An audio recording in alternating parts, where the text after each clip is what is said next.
From UFOs to psychic powers and government conspiracies, history is riddled with unexplained events. You can turn back now or learn the stuff they don't want you to know. A production of iHeartRadio.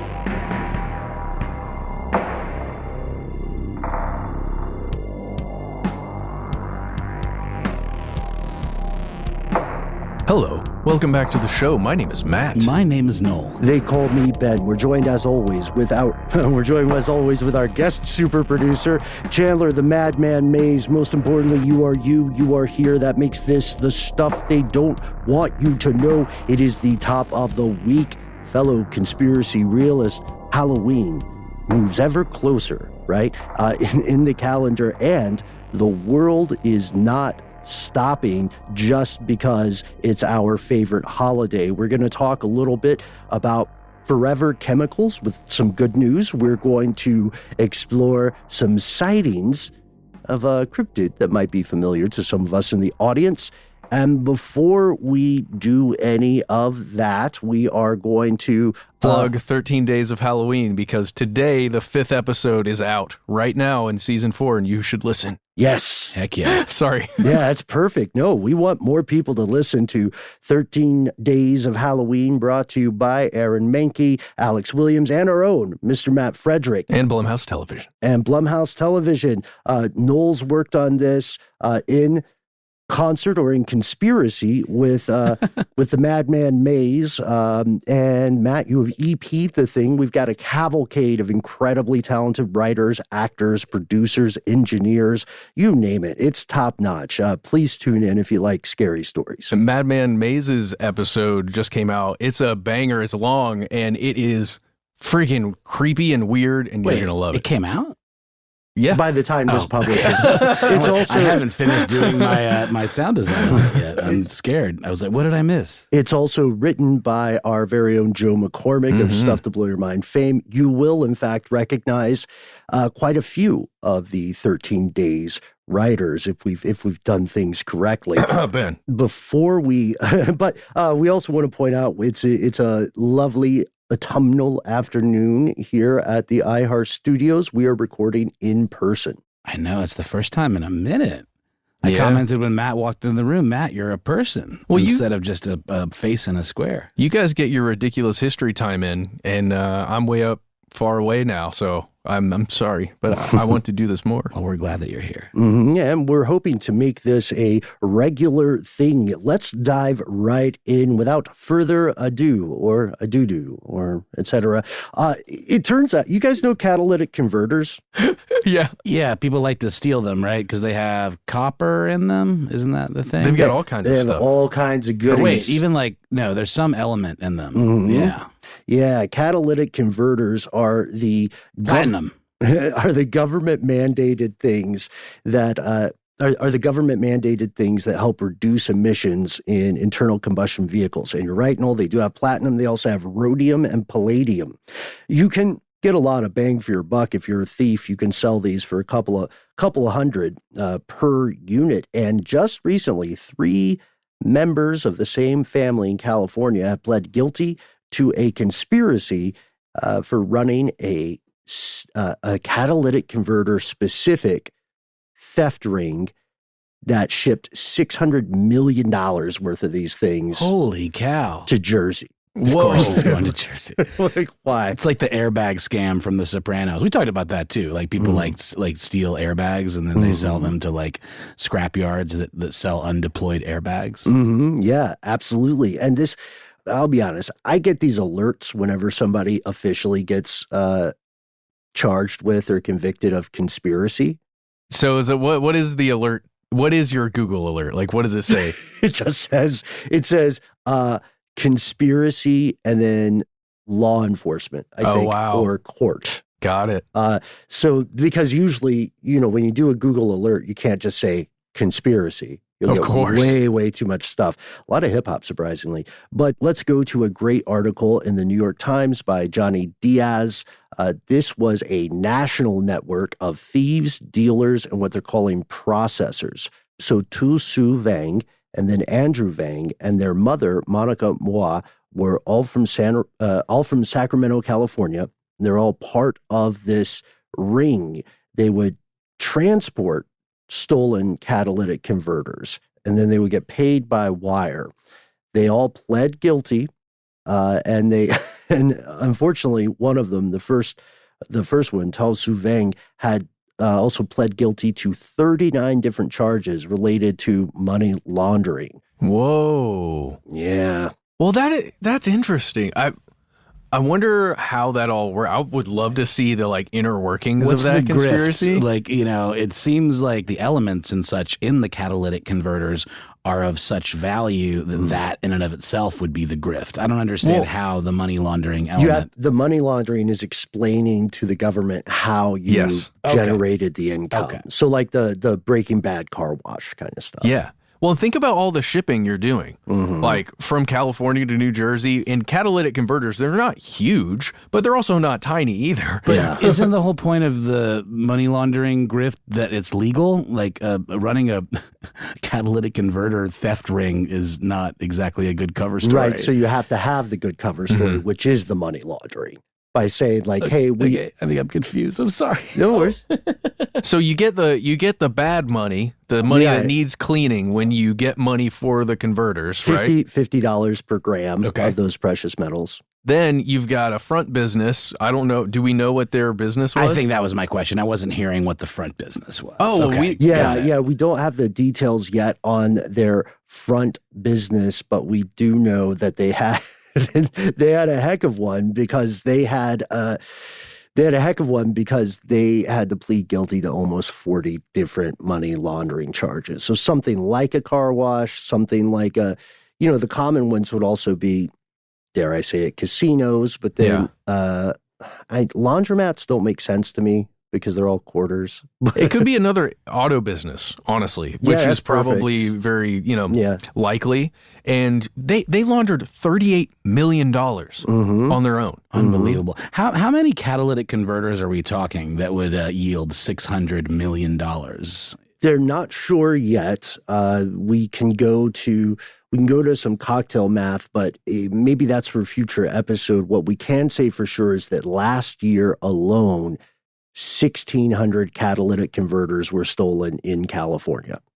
Whoa. So these are the kingpins of this whole thing. I mean, it probably all traces back to them. I mean, they're big fish. Yeah, they're big fish for sure. So just wanted to put that out there. Want to hear your stories about chop shops, folks, on either side of the law. You know what I mean? To the point that you're comfortable writing in. Legally speaking, also, don't steal cars. And if you take don't some people like take a catalytic converter out on purpose because it makes their engines rev louder or something? Yes. Isn't that a thing? Yes. But it's obviously an illegal mod, but it's and I despise those people with loud cars that go, like, I hate that guy, whoever that is. But yeah. And speaking of illegal, there's one more story I wanted to share before we move on to our second act. The Sinaloa cartel, you know them. You're terrified of them? You should be. Probably. You definitely don't want to rock the boat too much because they are functioning often as a quasi-governmental agency or quasi-governmental power, a state power now. And they are currently the top exporter of fentanyl to the United States. So let's go to the week. Just recently, this news dropped. This is an article by Peter Weber, and the cartel has banned the production and trafficking of fentanyl, according to some Wall Street Journal reporting. The cartel, after putting out this warning, they killed several suppliers who kept trying to snake this over on the side. Wow. And I think we've always questioned, like, it seems like bad business for fentanyl to be, I mean, maybe they're not necessarily lacing their street drugs with fentanyl. They're just exporting fentanyl in its pure form, right? Yeah, yes. And fentanyl makes sense if you put ethics aside and you're in the drug game, because you get so much more bang for your buck. It's so much cheaper to produce. You don't have to participate with the Golden Triangle or other like sources of poppy. I would like to read the translation of one of their warnings that came out. Mm-hmm. All right. Okay.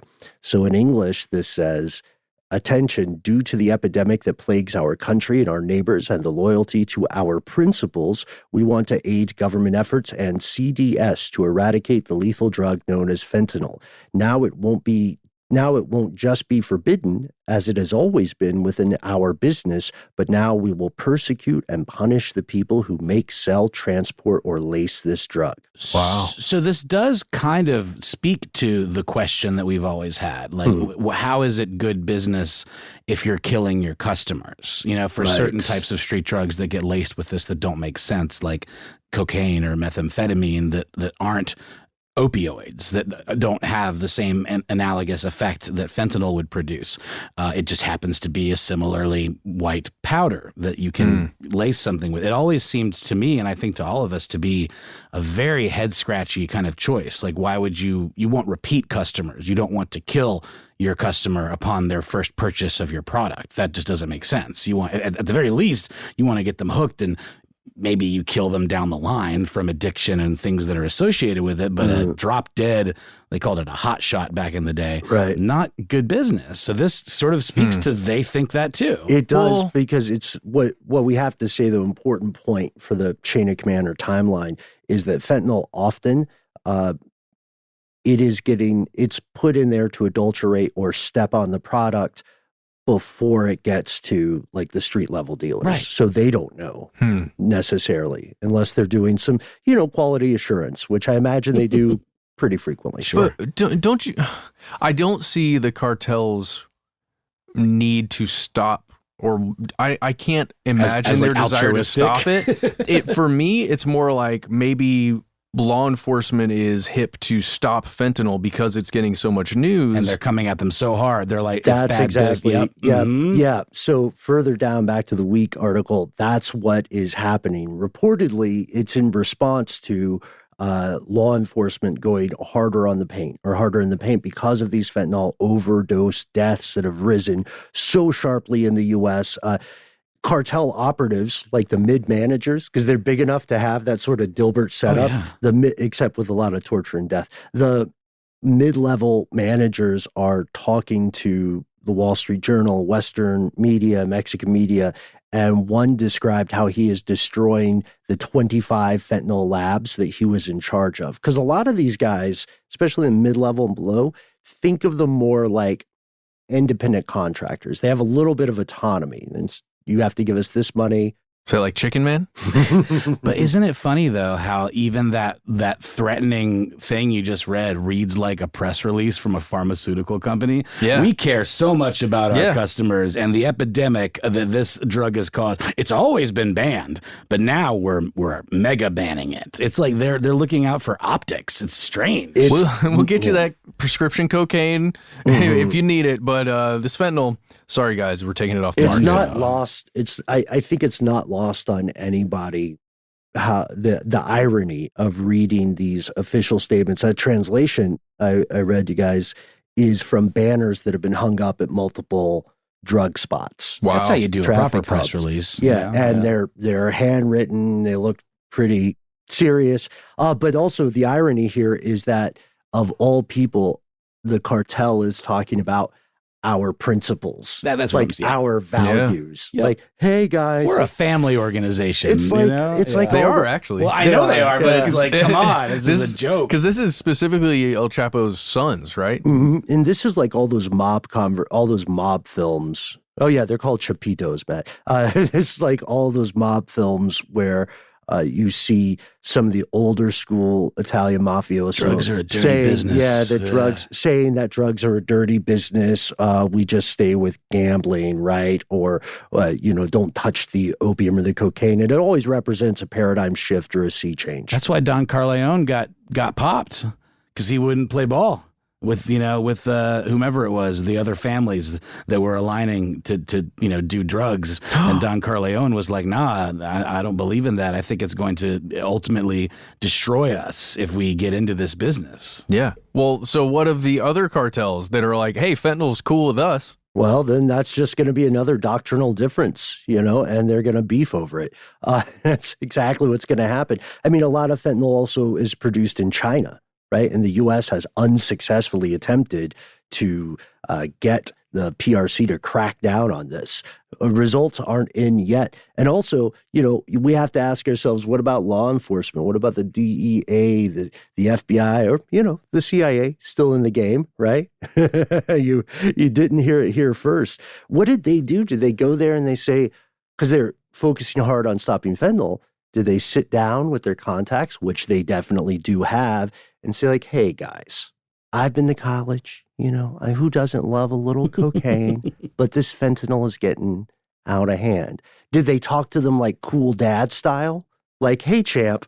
Yeah, it's okay if you drink at our house, Yeah. It's a safe space. I do wonder if there was something like that, some kind of serious pressure, political pressure. Yes. Where, because that there are connections there. We talked not long ago about the cartel connections to the upper level military in Mexico. So, there's probably somebody did exactly that, Ben. Someone came down and did the cool dad. Yeah. And they were like, look, heroin is just less harmful. So keep doing that. We'll ease up on monitoring some of that for you as long as you can promise, commit getting rid of the fentanyl. Law enforcement is less likely to talk in euphemistic language than intelligence agencies, but I could totally see something where they say, guys, look, at the end of the day, it's all about harm reduction.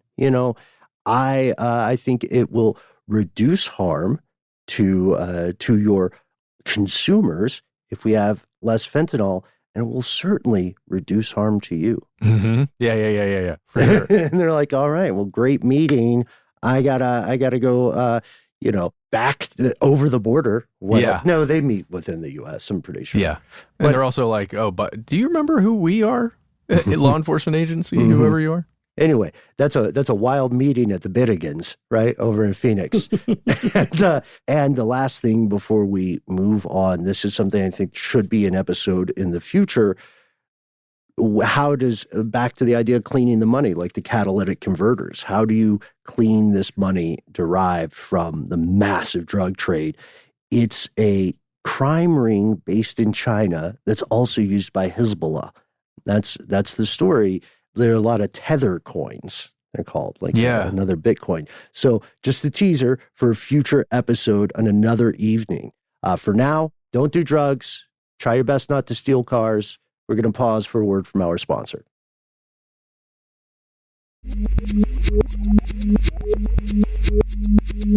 And we've returned with another piece of strange news.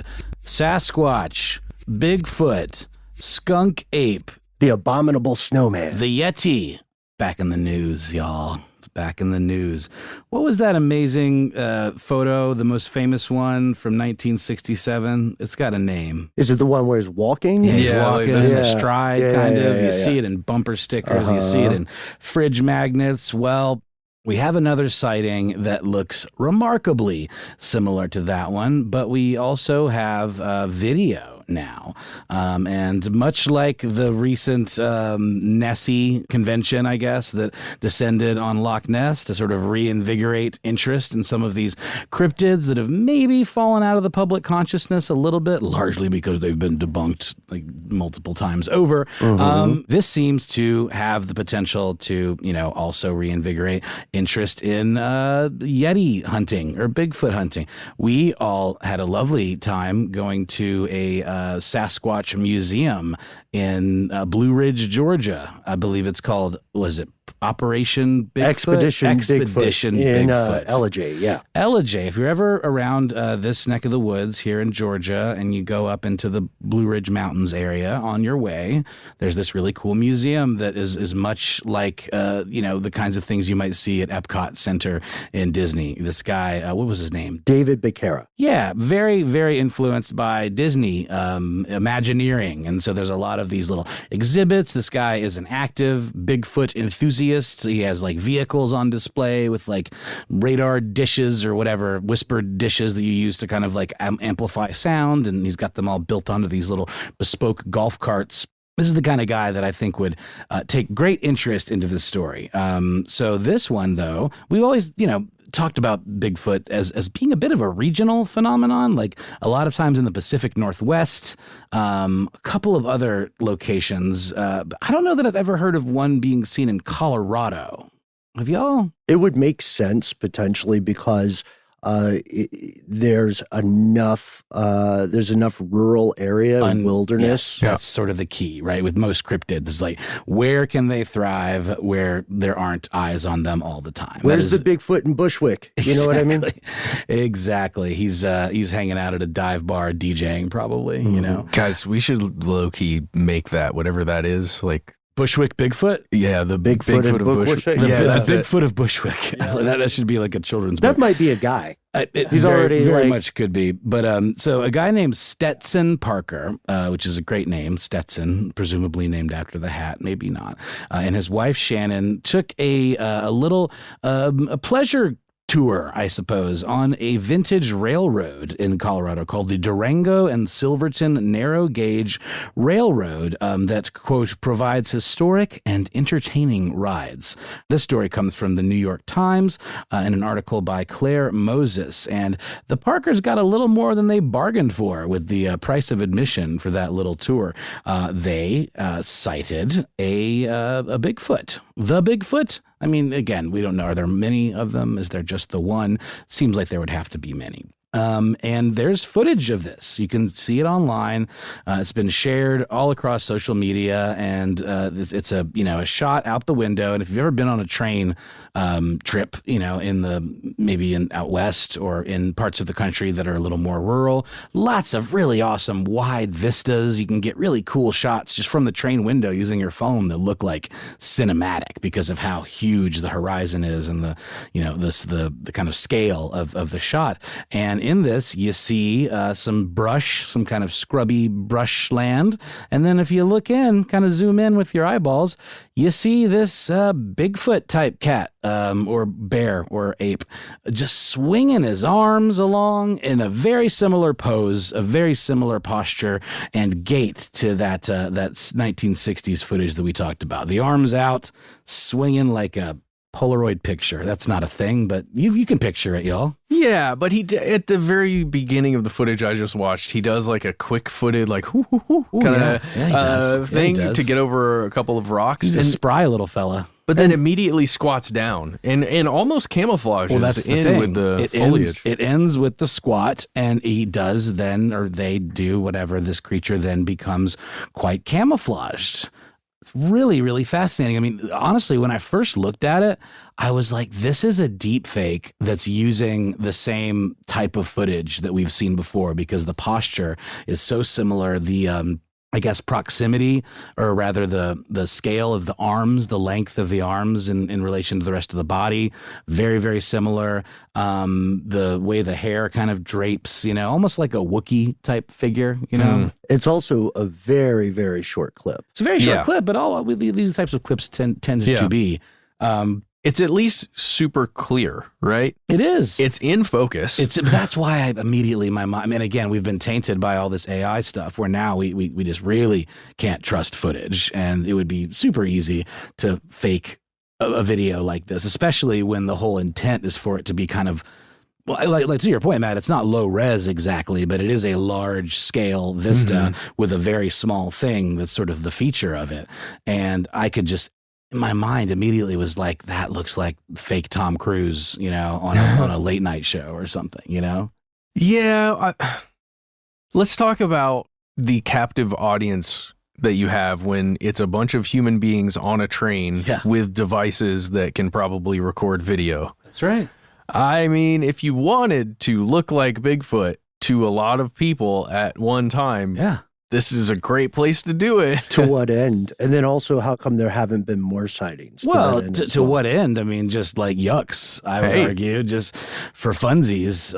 We got on TMZ, man. They did get on TMZ, and it has led to the headline, the TMZ headline, Cops urge scientists, Bigfoot sightings. Scientists should be on the case, not cops. So say cops, which is a very TMZ headline. So, there are some folks associated with the national forests there in Colorado. The TMZ article references an under sheriff, like in the Colorado area, that is saying this, the idea that scientists should be looking into this, not cops. But I couldn't find much else about that. That it wasn't mentioned in the New York Times article. So definitely worth a little bit of a deeper dive. But yeah, one thing that came up. Do you guys know what a ghillie suit is? Yes. Yeah, it's used to disguise people for infiltration or for sniping. You know, I think the first time I saw it was probably in like one of those Navy SEALs kind of like commercials where it's like really, you know, what's it like one of the video games? What are those games called? Call of Duty? Call of Duty-esque, you know, where it's like, you want to do this, kids, you know, you want to join this elite force because you're used to seeing this type of footage in these games, and you'll see people like emerging from swamps or whatever wearing these kind of suits, and they look like kind of Wookiee suits, but they're a little more like Spanish moss or certain types of foliage. I guess there would be different ones for different parts, you know, that of the world or of the environment. They're also pretty heavy, though. Have you ever? No. Oh, dude, somebody I know up where I live now is a retired Marine sniper trainer. Oh yeah, and he's told me stories about spending days at a time in one of those suits you're talking about that are really heavy, right, and uncomfortable, and literally not moving for days inside one of those things, so that anyone with a camera or observing is not going to notice you whatsoever. And don't get them wet. Because that just makes it heavier. And I hear they're very hot. Uncle Sam is not like, let's make sure this is breathable fabric. You know what I mean? Yeah, that's not what it's about. But to that point, yeah, it makes sense to your point, Noel, that it would be a ghillie suit would be one of the first immediate explanations. But with the footage, we just don't have enough information. Well, but it doesn't move like a ghillie suit. It doesn't. It moves like a costume to me, at least to my eyes. It does, the way it hangs and the way, but the arms are really long, you know, and it does have the appearance of a skeleton, you know, of something like behind all of that fur. And Mr. Stetson Parker was asked about this ghillie suit theory, and he you know, clapped back. Why would someone be wearing a ghillie suit during the middle of elk hunting season?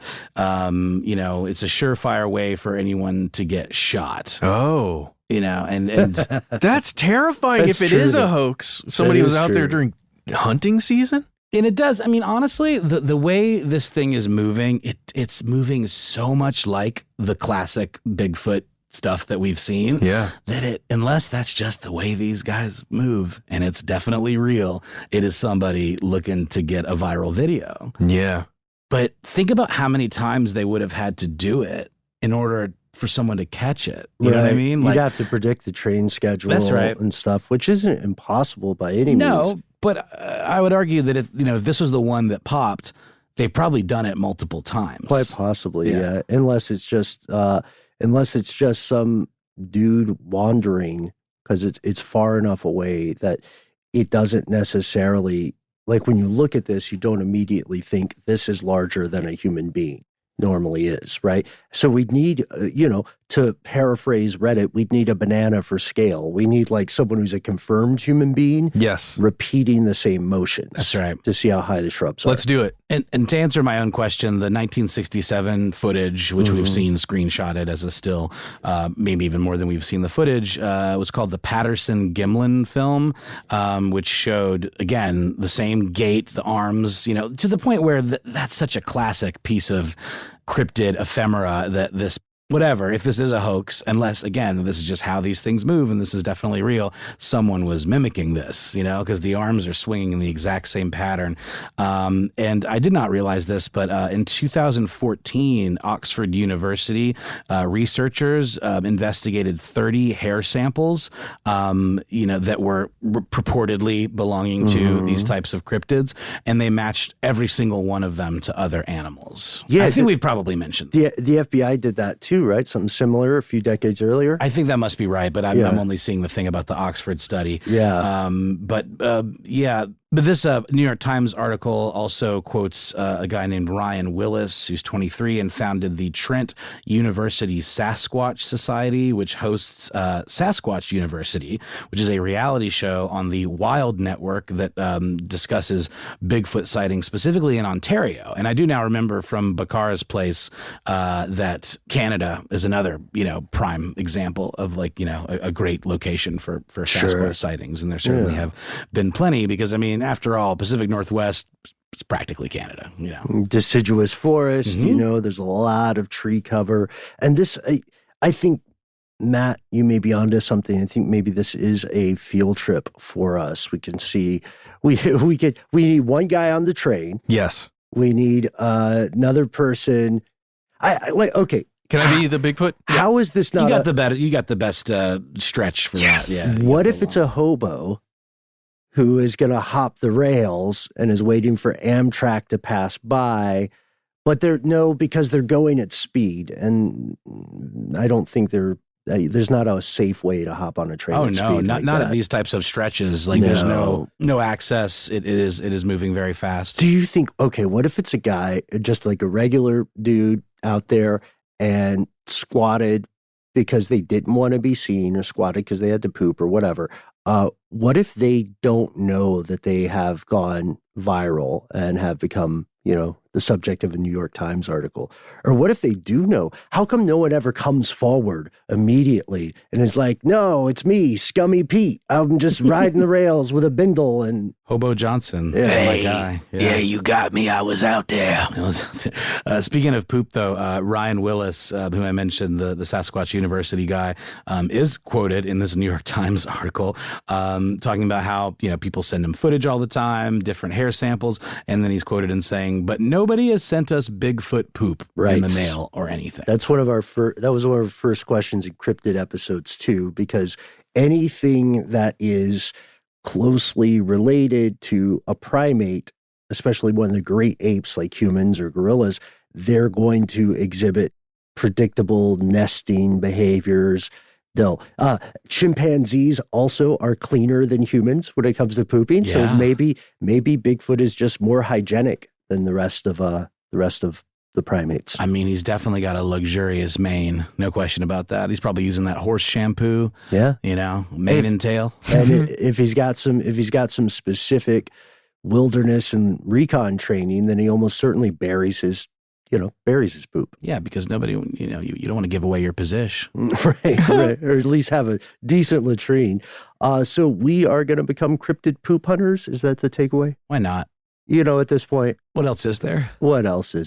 Well, I think we've gotten to the root of this one. Will be interesting to see if anything else comes of this. But hey, it was enough for the old New York Times to write about it. So it's a very interesting clip. Let us know what you think. Look it up. It's out there. We're going to take a quick break, hear a word from our sponsor, and then come back to you with one more piece of strange news.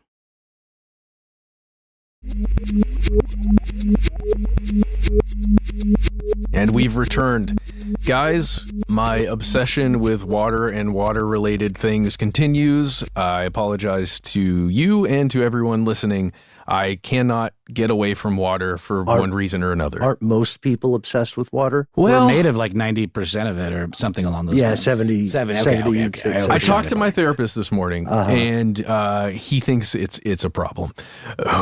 So it's okay. It's okay. You worried about those precious bodily fluids, like the guy that goes crazy in Dr. Strangelove? That's exactly what's going on. All right, up in this brain. We'll keep an eye on you, Matt. Well, I think, but just to be fair, then, if you feel obsessed, then I'm right there with you, man, because it's one of the few requirements that no one can buy their way out of yet. Yeah. Oh God. So you remember this other thing? Per and polyfluoroalkyl substances? Boy, do I. PFAS. You guys remember these forever chemicals? Yeah. PFAS, of course. I feel like we talk about them at least once a month here on Stuff They Don't Want You to Know. The frying pan stuff, right?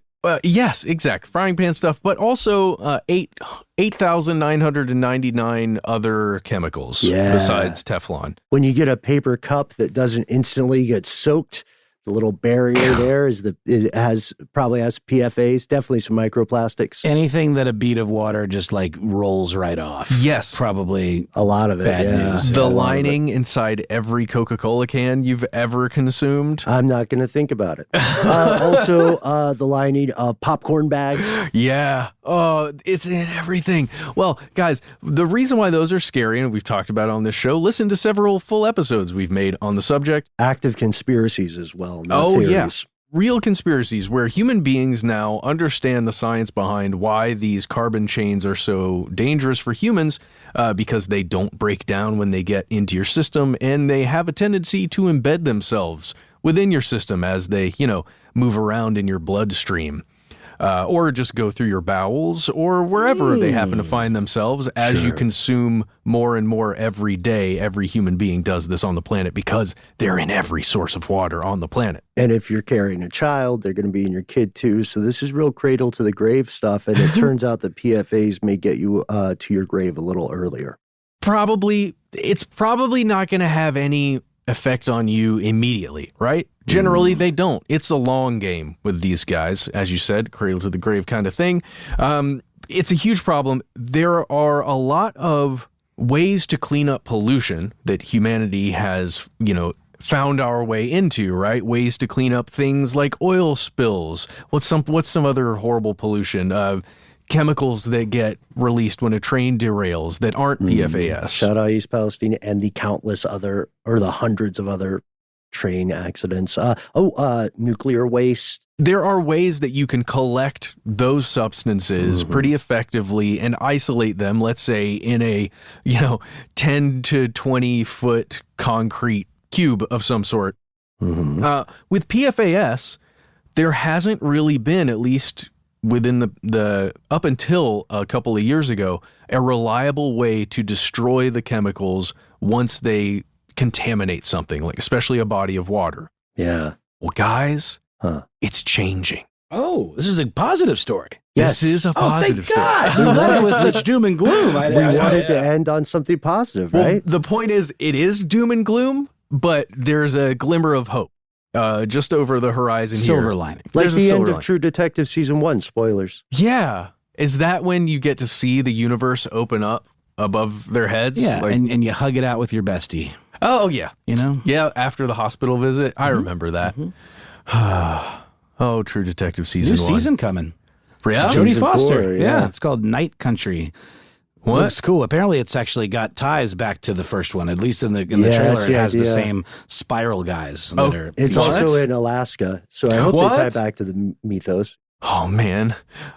We just learned that there's a Fallout TV show well, coming. that was only a matter of time. I mean, it's Sure. good material. Yeah. Guys, more good TV. Mhm. Yay. Hey, Well, and the writer Matt- strike sort of dealt with. I Yeah, think let's for the just most temper part. our expectations because that's not about the video game, right?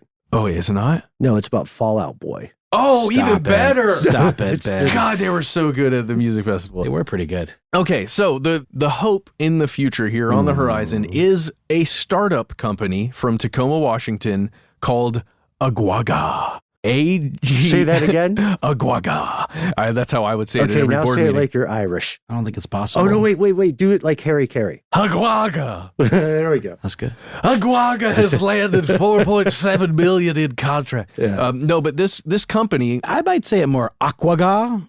But Aquaga? got Is it a Q. Q? It's a Q. It's definitely a Q. oh, Yeah. I see. You know what? Because I've got the little red line under it in my notes, it's reading as a G instead of a Q. I want to say, I'll Could do be it a like, soft Q. yeah, I'll do it. I want to do it more like like an accusation, like, God, like, Agwaga! Okay. Attica! So it makes a lot more sense that it's Aquaga. Aquaga. Yeah. Okay. Aquagga. That's Yeah. the company. They have developed machines or a system that fits inside basically a one of these containers, like a shipping container. Yeah. And so you would ship this device wherever there's a contaminated source of water. You run the contaminated water through their system, which subjects the water itself to tremendous pressure and heat, which is apparently enough to actually break down those crazy strong carbon chains, which again up until this point has been almost impossible to actually do, like to break these things. And they can set up shop and just process water and let it flow through it. I mean, guys, to me, it's amazing that it's even possible. Sure. Because like with oil, let's say you're cleaning up an oil spill or something, right? Yeah. Often, at least what we've seen in, the Deepwater Horizon situation and a couple others, there are attempts to like soak that stuff up and then either send it to the bottom of the ocean so nobody can see it, or gather it up and try and either reuse it or store it somewhere safely, or put it in a developing nation. That is very true. Like how the U.S. will sometimes sell decommissioned craft for like $1 and send it to shipbreakers because it's so much more expensive to properly break it down. Dude. Well, yes. Sorry, we're being positive. But in this case, they are actually breaking down the chemicals rather than having to store it safely somewhere the way you would have to do with radioactive materials, right? With a really high rate of success too, right? Yeah, crazy high rate of success. About as high as you can get. Well, at least... Here's the thing. It's a startup company, right? So we have to remain a little bit skeptical because they are attempting to promote, to get more funding, to get more contracts. You know, they want me and you and everybody else to think everything is great at a 99% destruction rate of PFAS, right? Sure. Maybe it's a little off that mark, but even if they're close to that, for me, it's a positive thing. Let me give you a little bit of this reporting out of GeekWire where I'm learning some of this stuff. Is titled "Forever Chemicals Are Eternal No More Thanks to a Pollution-Destroying Device from Tacoma Startup." Again, already just with that headline, it almost sounds like there's a press release involved somewhere in here, right? Just because it's like, hey, it's this Tacoma startup. At least they didn't name the company right in the title. That gives me a little hope that it's not there just are that. some agencies involved, some government agencies involved in their like sort of test, right? Oh yeah, the EPA, they won basically grants from the EPA through showing off their technology and saying, hey, they're testing it. This is how it works. They were able to show that it was functional, and they got money from the government. I'll tell you this from that article: they've landed $4.7 million in contracts, awards, and demonstration projects that include partnerships with 7 federal government agencies. So that's pretty good sounding to me. They launched in 2019, and they won a contest, an EPA contest in 2020. And then they just built basically in 2021, they built their first prototype, and they've been testing it ever since. Right. Yeah. And let me just tell you the process here. According to the article, their weapon of PFAS destruction annihilates the pollutants in a device that can reach high pressure and temperature hitting 570 degrees Fahrenheit. And then to that, they add lye, which is a substance we've talked about many a time. It's in soaps, and it creates a caustic environment for these carbon chains, which then further breaks down these things. It says the conditions dismantle the PFAS, breaking off the compound at its head and chopping up its spine of carbon molecules. How'd they figure that out? I don't know. And finally, lopping off the fluoride, because remember, these are per and polyfluoral alkyl substances, so there's a fluoride involved in the chain. Right. And it lops off that fluoride molecule that goes along the backbone of the entire chain, which is what keeps it stable. So, like, I don't really have much else to say on this, guys, besides this is super cool to me, and I hope there's more companies out there. And it sounds like there are a bunch of startups attempting to do this. Yes, yeah. There's a lot of money going in from research institutes that a lot of which operate out of places like Georgia Tech here in Atlanta. Amazing. A lot of postdoc work, a lot of private equity funds pouring money in. And Matt, I don't know if we got to it, but I got to give a shout out to the etymology of aquaga. Oh yeah, tell me. I don't know it. It's named after an extinct animal. It's a zebra type. A relative, of the zebra. So they call themselves, the zebra is aquaga, a single quagga. Oh. And then no pun left behind, hashtag no pun left behind, aquaga, because it sounds really awkward. But now when you hear why they named it that, it makes sense. Well, That's they amazing. also categorize themselves as a zebra company Right. instead of a unicorn company. Right. Apparently, unicorn company is a term like in VC type stuff for like a company that's driven entirely by competition. But they say we're more of a zebra company. We want to cooperate, with other organizations to help get rid of these PFAS. And another interesting partnership is the Federal Aviation Administration, as well as the Alaska Department of Transportation, and also the Alaska Department of Environmental Conservation, who I believe all three have contributed something, at least to the $2.5 million demonstration project that they did. That, again, was, I believe, quite successful. Man, Seems pretty positive. Opposite of killer, right? Hopefully. Well, they're killing the bad stuff. Yeah, man. Hopefully. And it's going to take more and more companies like this, more and more private-public collaborations. I know it's easy for us to become cynical when you think about, one of the first answers, at least in the West, is how do we monetize this, right? And hopefully, as humanity has already arrived at an ecological tipping point, hopefully people can start redefining profit as something beyond simply financial terms. Yeah, benefit to humanity overall would be a great metric. Mm-hmm. How do you measure that, though? Let us know. We would love to hear the answers. If you have the solution to this, if you have participated in a chop shop, if you are the guy that those folks think was Bigfoot, or if you are Bigfoot, whatever. Or if you've seen something along those lines, let us know. You can reach us on all the social media outlets of note.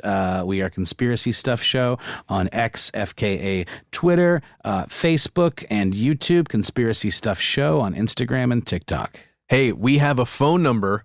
You can call us. We are 1-833 STDWYTK.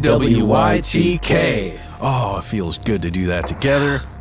That's our number. When you call in, give yourself a cool nickname, not your government name, and let us know if we can use that name and your message on one of our listener mail episodes. If you've got more to say than can fit in 3 minutes, why not instead send us a good old-fashioned email? We are the people who read every email we get. Conspiracy@iHeartRadio.com.